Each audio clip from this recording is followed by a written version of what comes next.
महाराष्ट्राच्या सोनेरी परंपरेचा नाविन्यपूर्ण आविष्कार, नाविन्या हस्तपर्ण कलेक्शन।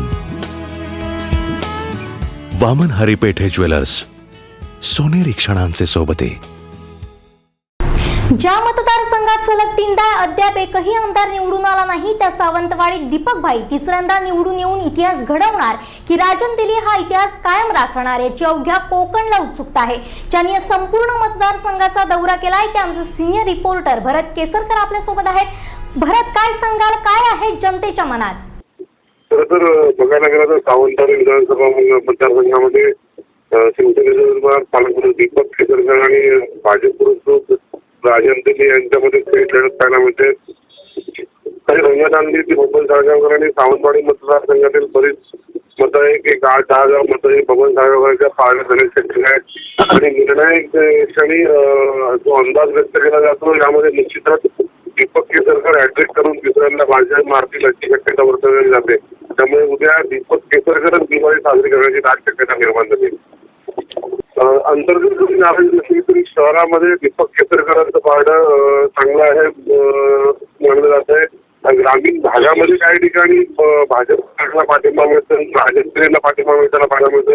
हे जरी असलं तरी आजपर्यंत सिंधुदुर्ग जिल्ह्यामध्ये कोकणामध्ये अपक्षांचा इतिहास पाहायला मिळत नाही। अपक्ष कुठलाही उमेदवार आतापर्यंत निवडून आला आहे, त्यामुळे ही कमीची मतं आहे।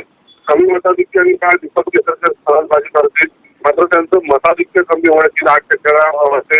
एकंदर जो अंदाज आहे केसरकरांना शहरामध्ये, यामुळे दीपक केसरकर निश्चितच विजय कोणताही शंका नाही। गोवा भाजपने खरं तर दीपक केसरकरांना समोर ठेवण्याचा प्रयत्न केलेला होता। दोडामार्ग असेल आणि गोव्याच्या सिंधुदुर्ग जिल्ह्याचा जो गोवा बाजूचा असलेला भाग, त्या भागामध्ये गोव्याचे मुख्यमंत्री असतील, स्वतः त्यांच्या पत्नी आमदार सोपटे असं अनेक मातब्बर नेते उतरलेले होते आणि पहिल्यांदाच गोवा सरकारने सिंधुदुर्गातील जे तरुण वर्ग जे नोकरीनिमित्त गोव्याला आहेत यांना सुट्टी दिलेली होती की वेगळी भाजपची, त्यानिमित्तानं तुम्ही मतदान करा। आणि भाजपने जो सिंधुदुर्गातील गोवा भागात सिंधुदुर्गातील गोडामार्ग भाग आणि काबीज करण्याचा प्रयत्न केलाय।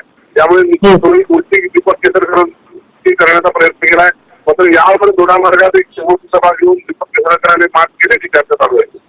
जरी डबल इंजन राणेंचं डबल इंजन आणि भाजपचं इंजन असे 2 इंजन जरी भाजपला मिळाले असते तरी एक शेवटची तरी राजन समोर एक मोठी समस्या होती। त्यांना स्वतःच्या पक्षाचं चिन्ह नव्हतं, जर कमळ चिन्हावर ते निवडणूक लढवली असते त्यांनी तर वेगळं चित्र बघायला मिळालं असू शकलं असतं। मात्र राजन देवी अपक्ष उमेदवार होते आणि त्यांची निशाणी होती कपाट आणि याचा फायदा कुठेतरी दीपक केसरकरांना होताना मिळतोय। राजन दिल्लीच्या पाठी राहण्याची मोठी ताकद उभी होती। सावंतवाडीमध्ये मात्र संजीव परब असतील, याशिवाय महेश सारंग असतील, त्यांनी डबल ताकद निर्माण करण्याचा प्रयत्न केला। सावंतवाडी तालुक्यात कुठेतरी 9 जिल्हा परिषद सदस्यापैकी 8 ठिकाणी दीपक मतदारसंघात संजीव परब यांनी म्हटलेलं होतं की आम्ही त्यांना मोठा मताधिक्य देऊ। हे सगळं बघितलं तर दीपक केसरकरांनी आपली ताकद जी होती ती दोडामार्ग आणि वेंगुर्ल्यामध्ये लावलेली होती। निश्चित ग्रामीण भागातील काही आणि शहरी भागातील दोडामार्ग वेंगुर्ला आवाज दीपक केसरकरांच्या पाठीशी पाहायला मिळतोय।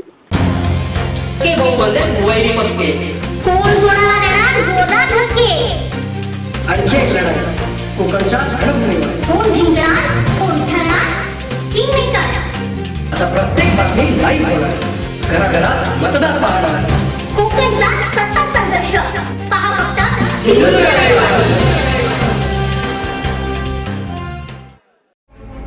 कोकणातल्या ताज्या घडामोडी सर्वप्रथम पाहण्यासाठी सबस्क्राईब करा कोकणचं महाचॅनल सिंधुदुर्ग लाईव्ह यूट्यूब चॅनल आणि ताज्या घडामोडी पाहण्यासाठी बेल आयकॉनवर क्लिक करा।